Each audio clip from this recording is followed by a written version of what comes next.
Steve Castle, a general manager of one of our dealerships, called me the other day and asked if I would like to sit in on a meeting that he and Gene Carson, his service manager, were going to hold for the boys in their service department. And I was more than happy to stick my 2 cents worth in wherever I could. Here's what it was all about. Let me explain why I called this meeting. One of our customers called a few days back, and he was pretty darned appreciative of the fact that while his car was being lubed, the mechanic spotted a damaged brake hose. Naturally, he told the write-up man about it, who called the owner and got his okay to fix it. Now, this is the kind of thing that makes us look good to our customers and keeps them coming back. I never realized how big an asset safety is to good customer relations. So, as of that day, you might say I've been sold on safety. And I hope that after this meeting, you'll be sold on safety and promote it to customers so that they are too. Since May is National Safety Month, it's a good time to kick off the program. I want the entire service department, not only for May, but year-round, to direct your efforts toward the program that you'll hear about today. Gene, what can our men do that will get them on the track to be sold on safety? Since you write-up men are the first ones a customer sees, the whole plan can start with you. Once you get it into your head to be sold on safety, the job of selling safety as well as service to customers will be easy. And don't worry about the extra time it takes to make a safety check. You can do it while you're writing the repair order. As a matter of fact, before the owner even gets out of his car, hand him one of these courtesy safety check cards that we've had printed up. Ask him if he will assist you in checking the items listed on it. Explain that this is a quick courtesy inspection in the interest of his safety. Tell the owner that after the inspection, this card is his to keep, and suggest he use it as a reminder and aid to frequently check these items himself between visits to your service department. The more often you can get him to think about safety, the easier it'll be to keep him sold on safety. Start the inspection by asking him to turn on the lights. Walk to the rear of the car and make sure that the side marker lights are lit and that all bulbs in the tail lights are lit. Remember, if one of 2 bulbs is out, that light is only half as effective. Check to make sure that all lenses are intact and that none are broken. Then, use the owner's help again for the following checks. Ask him to step on the brakes to check the stop lights, to shift into reverse to check the backup lights, and to operate both turn signals and then the emergency flashers. By the way, just making sure the turn signals are lighting isn't enough. Take 3 or 4 seconds to check the flasher rate. The turn signals should flash at least once a second, but not more than twice a second. Move around to the front of the car and check the operation of all lights and the condition of the lenses.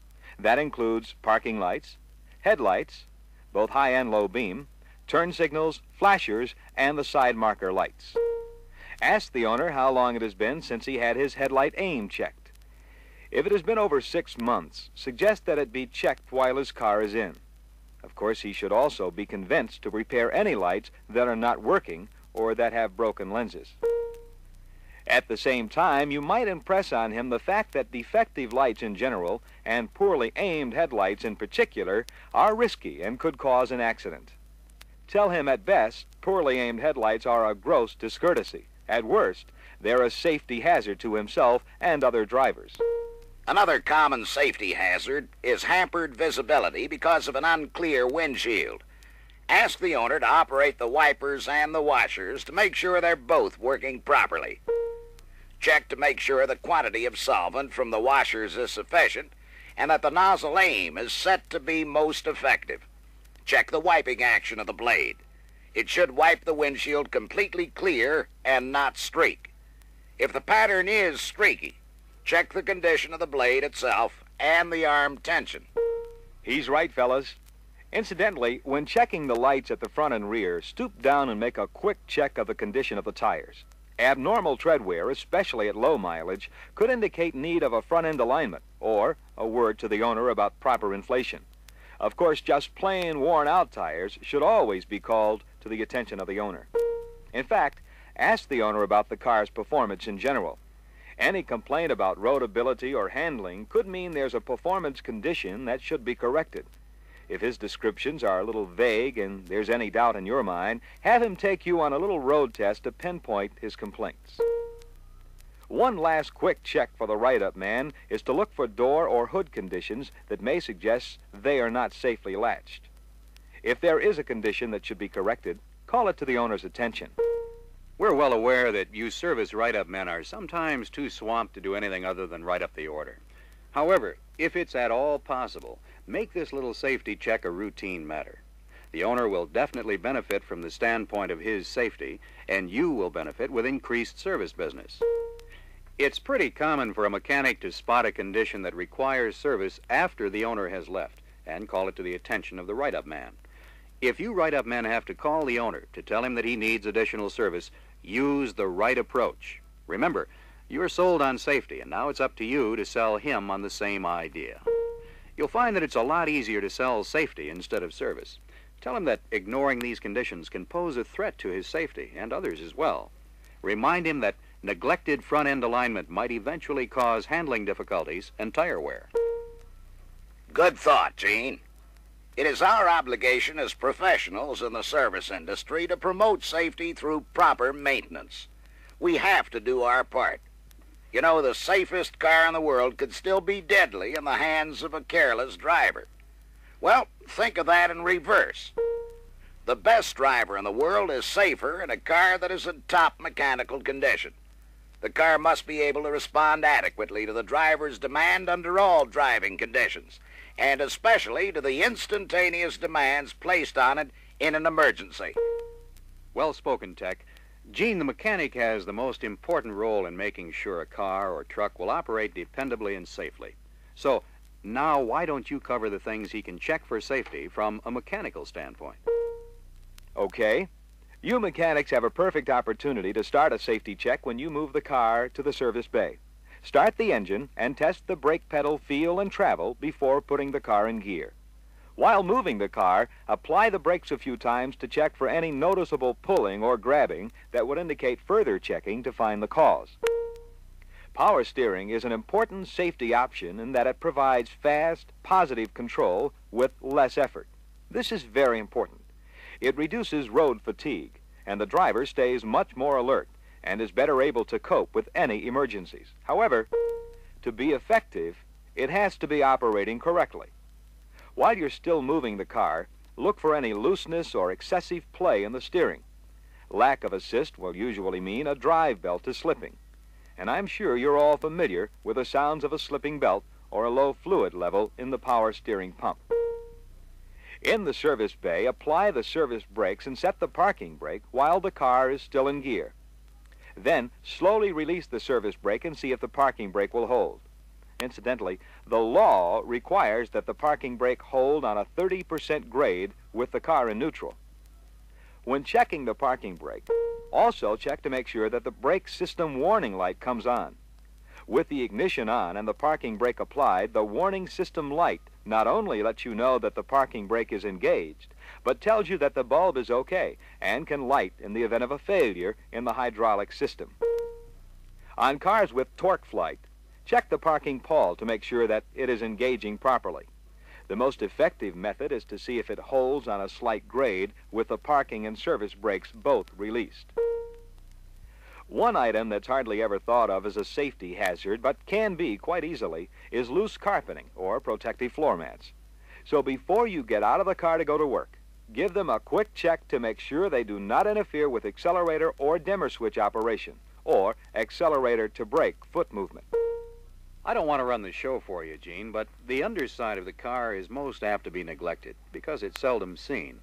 What can the mechanic look for if he has to perform any service that requires putting the car on the hoist?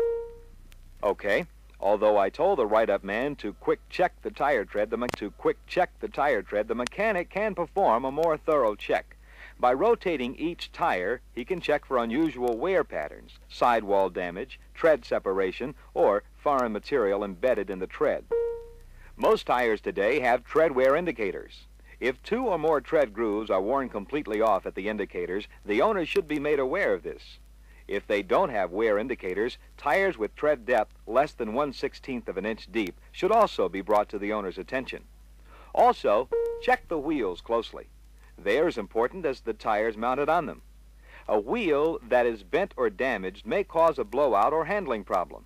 Of course, the reasons are obvious as to why loose, missing, or damaged wheel studs or nuts are dangerous. On cars with self-adjusting brakes, the owner may neglect periodic brake inspection. And with the dual hydraulic system now used, he is guaranteed of having at least partial brakes, even in the event of loss of brake fluid in either side of the system. These two advancements make the brakes one of the most reliable systems on the car. However, don't dismiss them. Always check the calipers or backing plates and surrounding areas and all brake lines for any evidence of fluid leaks or seepage. Make a double check of brake lines for proper routing and check for evidence of damage at connections or weakening at flex points. We're just about to the end of this side of the record. If someone will please turn the record to the other side, Gene will continue his excellent story to convince you to be sold on safety. It's important to spot potential failure and make necessary repairs to prevent it, because even with the dual hydraulic system, a partial failure may result in less than half of normal braking power. In fact, with only the rear system working, a spin-skid condition is quite possible if the brakes are applied hard. Another thing that can reduce braking power to a great degree is worn-out linings. If you remove the brake drum for any reason, check the condition of the brake lining. While you're at it, check for evidence of broken springs. Also, look for signs of fluid leaks or rust around the wheel cylinder boots. Steering linkage and front suspension systems that are in top-notch condition, plus front wheels that are properly aligned, all work hand in hand to provide safe, sure control and handling under almost any condition. So don't ever underplay their importance when it comes to safety checks. The first thing to check is... I hate to interrupt, Gene, but a detailed explanation of how to completely safety check the steering, suspension, and wheel alignment would take longer to tell about than it would for your men to do. This month's reference book will give the complete story on how to check these items and why they're so important to safety. You're the boss, Tech. Next item, exhaust leaks. They're not only noisy, but if the exhaust gas gets into the car, it can pose a real threat to the occupants. So check the entire exhaust system, the exhaust pipe, the muffler, the tailpipe, and all the clamps. Also, take a close look at the entire underbody for holes or open seams. And don't forget to check the shock absorbers for leakage, and check the mountings and bushings. Since they control jounce and rebound, they help maintain stability. Worn shocks may result in poor steering control and increased wear to front-end parts. They can also contribute to loss of control in an evasive maneuver. To complete your safety check under the car, inspect the rear suspension. Springs that are weak, broken, or have shifted because of loose U-bolts can seriously affect handling. Check all spring leaves, the clips, the shackles, and of course, the U-bolts. If the repair order calls for a tune-up or some other work to be done under the hood, there's a number of items you should safety check as a routine matter. The first thing to do is make sure both the hood latch and safety catch are working properly. Once you've got the hood up, the drive belts will be staring you right in the eye. Make sure that all belts are properly adjusted and take a close look for fraying. The power steering drive belt is most important from a safety standpoint, but do the owner a favor by checking all of them. Another item to check for fraying is wiring. A very close inspection of the electrical wiring and connections is particularly important. Check to make sure that connections are tight, wires not frayed or broken, and that harnesses are properly routed and clipped to prevent damage and possible shorts. Do the same for hoses. They too should be properly routed and retained. Hoses or lines can be easily ruined by rubbing against or being rubbed by any object. They can also be burned if they're allowed to lie on a hot manifold. While you're at it, check closely for any leaks or even seepage at the hose connections. That includes lines for fuel, coolant, brake fluid, and power steering fluid. It doesn't take long, and you may save the owner the frightening experience of a brake or power steering failure. Speaking of fluids, I'd like to see every mechanic make checking fluid levels a part of regular routine maintenance whenever he's doing a job under the hood. That includes the radiator, power steering pump, battery, master cylinder, crankcase, and automatic transmission. Tech, I think Gene has done a real fine job covering the mechanical items that should be safety checked. Now I'd like to jump on my little soapbox and tell you what I think our men should do about checking out the crash protective safety equipment and promoting the importance of regular and proper use. Safety equipment like lap and shoulder belts, head restraints, and seat back latches effectively reduce the number and severity of injuries in the event of an accident. But just like anything else on the car, they must work properly to be effective. Start with the lap and shoulder belts. Inspect the belts and buckles and the retractors to make sure they're in good condition, are securely mounted, and that the retractors and buckles are all operating properly. All Chrysler Corporation cars produced after January 1st, 1972 are equipped with a front seatbelt warning system consisting of a warning light and a buzzer. Now, this is another step taken to convince the driver and right seat passenger to do themselves a favor and buckle up. So when you run across one of these jobs, you may as well check the warning system at the same time you're checking the belts themselves. You may also get questions from owners who are slightly in the dark about how to operate the system with a minimum of effort. The Master Tech session for 72-5 covered the system in detail, and if you take advantage of the service bulletins that are periodically issued, you know there was one issued on the operating, checking, and troubleshooting procedures of the seatbelt warning system. While we're on the subject of belts, I'd like to settle a little mix-up. Rear seat shoulder belts are available only as a dealer-installed accessory. However, after not being able to find them listed in the accessories section of the parts book, some of the fellas are convinced that there's no such item available. But the story is, they are listed and they are available. What happened was that they were listed in the body section of the parts book instead of in the accessory section. You'll find them listed right along with the other lap and shoulder belts. There are adequate instructions included in the accessory package so that you fellas shouldn't have any installation problems.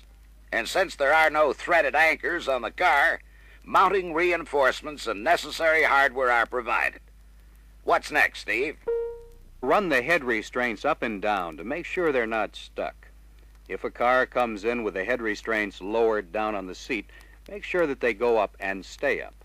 If the restraints are operating properly and it appears that the owner is not using them, you better do a little driver education. Head restraints are only effective when they're adjusted properly, at head level. There's no absolute guarantee, but head restraints could mean avoiding a serious whiplash injury in the event of a collision. Checking the seat back latches is a quick, simple operation. Pull forward on the seat back while the latch is engaged. If the seat back moves forward, the latch is inoperative and should be repaired. Again, if you have the opportunity, suggest to the owner that he can check them himself periodically. The starter safety switch should only be checked when you have a clear distance ahead and behind the car. Set the parking brake and keep your foot off the accelerator pedal so if the car does start, it will do no more than idle. Be prepared to turn the ignition off quickly if the car starts unexpectedly. On automatic transmission cars and trucks, the starter should operate only if the shift selector is in the park or neutral position. Attempt to start the engine with the shift selector in reverse and then all forward gears.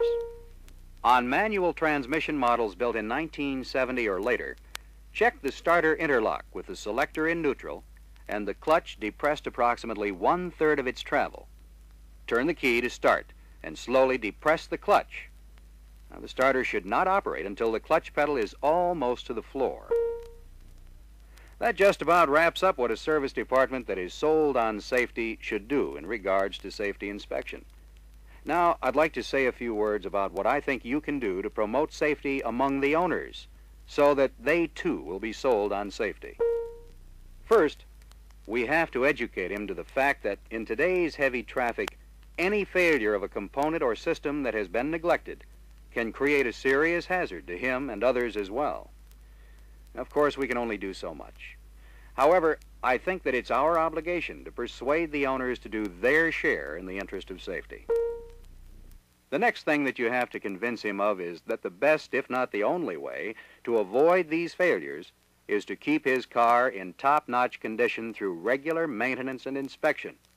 And this is something that should be promoted by all service personnel, both on and off the job. Folks generally consider anyone who works in a service department to be an authority when it comes to automobiles and are more likely to listen to what he has to say regarding safety through service. So when they start asking questions,